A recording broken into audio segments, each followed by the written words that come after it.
Объркахме се. Здравейте на всички, аз съм Дълборто и сега ще ви покажа къщите на моята къща и на Dignum BG. Вие искам да решите коя е по-хубава. В коментарите. Да, Сега с коя къща ще започнем? с моята. Аре. Ето го входа. На Дълборто BG. Тук един човек си гледа стълбищата. Опа. Тук е една лампа, Къде е във всеки ъгъл една лампа? една Кажи картинка. Кенефа, кажи Кенефа. Това е частен кенеф. Господин просто си пикае. Пикае от няколко часа. Окей, покажи втория етаж. Ето го втория етаж. Ето го Бахрабучо, Минка и Зорга. Доста странно име. Тук някакви честове.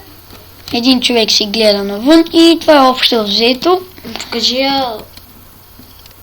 Чекай. Сега ще ви я покажа. Ето задния двор. И да, това и баба ми му го направи, задния двор. Ето какво представлява.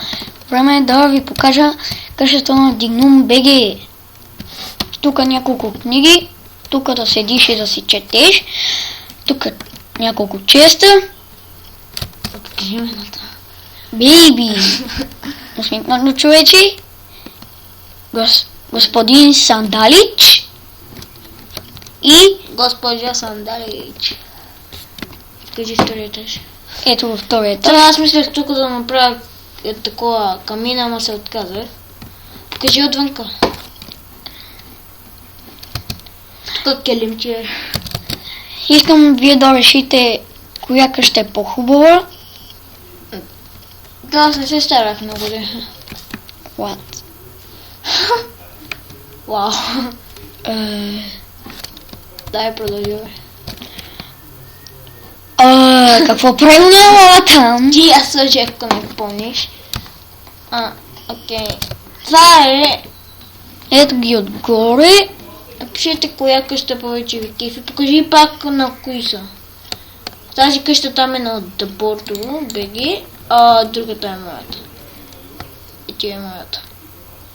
С българското знаме. И ето го. Ма вижте. Така не е ли като истински човек? Да, бе. Защо ме гледа? Наблюдавате. Но няма ръце. Да.